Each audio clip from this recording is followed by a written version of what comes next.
নমস্কার, নিউজ 18 বাংলায় আপনাদের প্রত্যেককে স্বাগত। শুরু করছি সোজা সাপটা। টলস্টয় বলেছিলেন, পৃথিবীকে সবাই বদলাতে চায়, কিন্তু কেউই নিজেকে বদলাতে চায় না। অনেকে কটাক্ষ করে বলছেন যে আমাদের নির্বাচন কমিশনের অবস্থাও অনেকটা সেরকমই। ভোটার তালিকা সংশোধন করতে চায়, ত্রুটিমুক্ত ভোটার লিস্ট তৈরি করতে চায়, কিন্তু নিজের দোষ ত্রুটি দেখতে চায় না। যে ভুলভ্রান্তি চোখে আঙুল দিয়ে দেখিয়ে দিল সুপ্রিম কোর্ট। আদালত বলল, তথ্যে গরমিলের কথা বলে শুধু ভোটারদের ডেকে পাঠালেই হবে না, কাদের ডাকা হচ্ছে, কেন ডাকা হচ্ছে, সেগুলো প্রকাশ্যে আনতে হবে। মাধ্যমিকের অ্যাডমিট কার্ডের মতো প্রামাণ্য নথি বা প্রচলিত নথি কেন নেওয়া হবে না, কমিশনকে সে প্রশ্নও করেছে সুপ্রিম কোর্ট। এখন প্রশ্ন হলো, আদালতের এই নির্দেশ কি সাধারণ মানুষের হয়রানি কমাবে? সুপ্রিম এই ধাক্কা সামলে কি সময়ে এসআইআর শেষ করতে পারবে নির্বাচন কমিশন?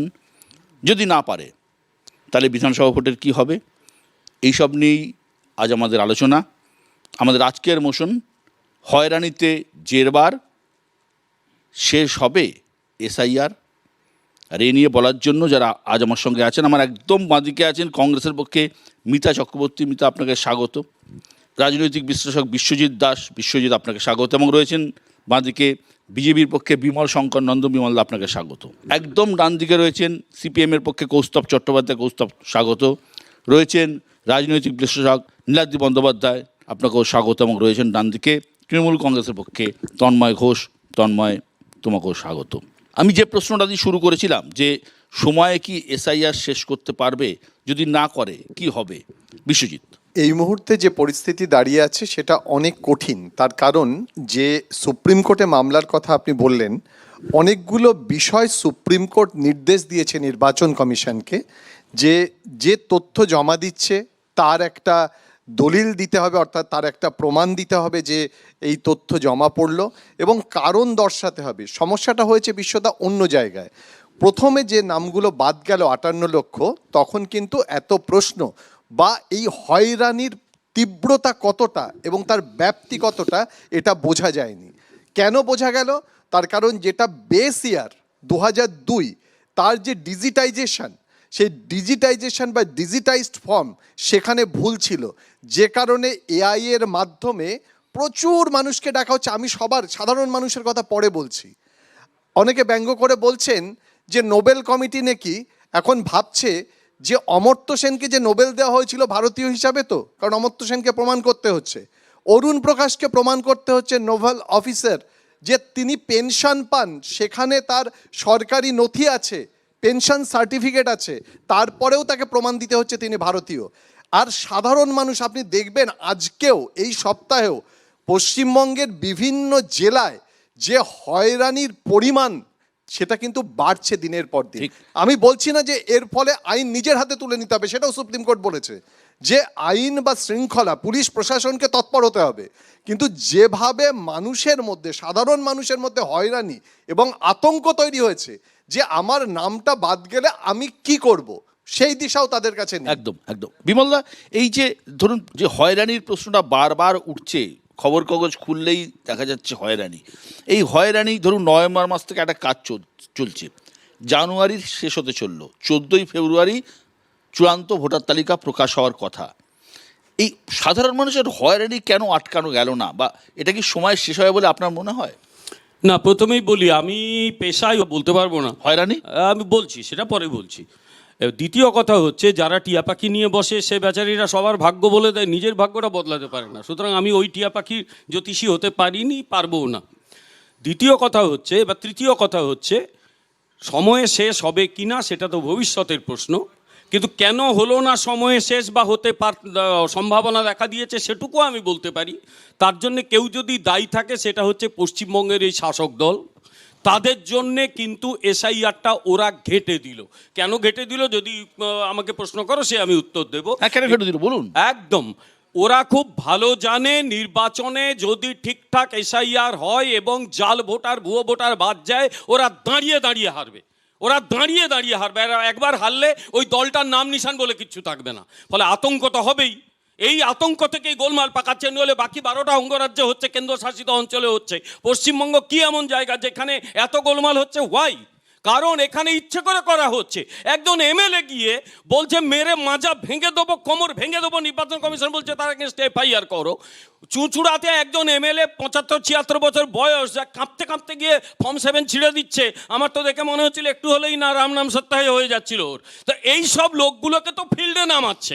তাই এরা যদি ফিল্ডে নামে, একদল গুন্ডা ক্রিমিনাল যদি ফিল্ডে নেমে পড়ে, যা হবার তাই হয়। কেন ফিল্ডে নামিয়েছে? এসআইআরটা করতে দেবে না। আরেকটা কথা, হয়রানি। আমি এখানে নির্বাচন কমিশনের প্রতিনিধি নই, নির্বাচন কমিশন আমাকে তো ডেজিগনেট করে পাঠায়নি। আমি তাই বলবো যে একটা মানুষের হয়রানি যেন না হয়, সে দায় নির্বাচন কমিশনকেই নিতে হবে। জাস্ট একটা দুটো লাইনে শেষ করব।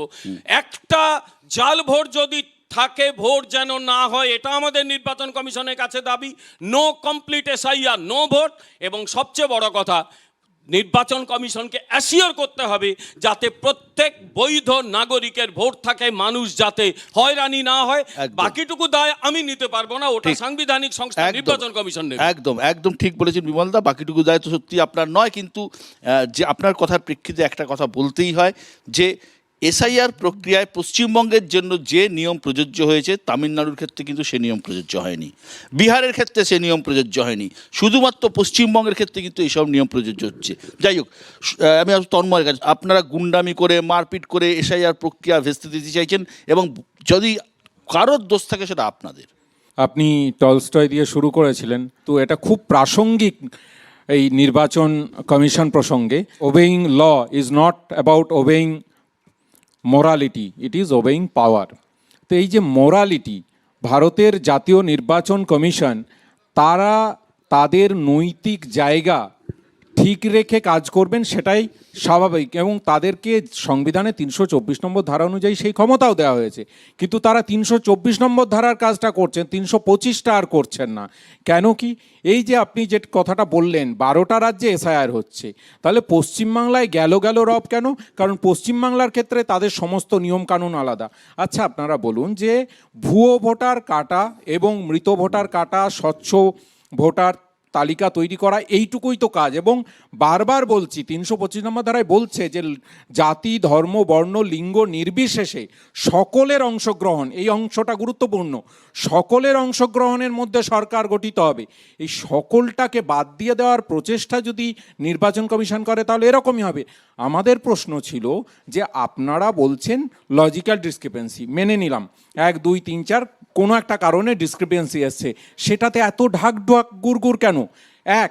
দ্বিতীয় কথা, যে কোনো জায়গায় কোনো ডকুমেন্ট নিচ্ছে, ধরুন তর্কের খাতিরে ধরে নিন আপনার লজিক্যাল ডিসক্রিপেন্সি এসছে, আপনি 4টে ডকুমেন্ট দিয়েছেন, কিন্তু আপনাকে তার রিসিপ্ট কপি দিচ্ছে না কোন 4টে ডকুমেন্ট। তাহলে সেই 4টে ডকুমেন্ট ইচ্ছাকৃতভাবে বা যান্ত্রিকভাবে যে কোনো কারণে যদি বাদ চলে যায়, পরবর্তীকালে তার নামটা বাদ যাবে। আমি নির্বাচন কমিশন যা শেষ করছি, নির্বাচন কমিশনকে প্রশ্ন করেছিলাম, এটা আমি যেদিন গেছিলাম নির্বাচন কমিশনে প্রশ্ন করেছিলাম যে এরকম পরিস্থিতি হলে আপনারা কি করবেন? তখন বললেন হ্যাঁ, বাদ যেতেও পারে, তারপরে আবার অ্যাপিল করার সুযোগ থাকবে। এই যে বাদ যেতেও পারে, তারপরে অ্যাপিল, তার আগে ভোট হয়ে যাবে, তাহলে ভোটে তারা অংশগ্রহণ করতে পারবেন না, ভোটাধিকার হারাবেন।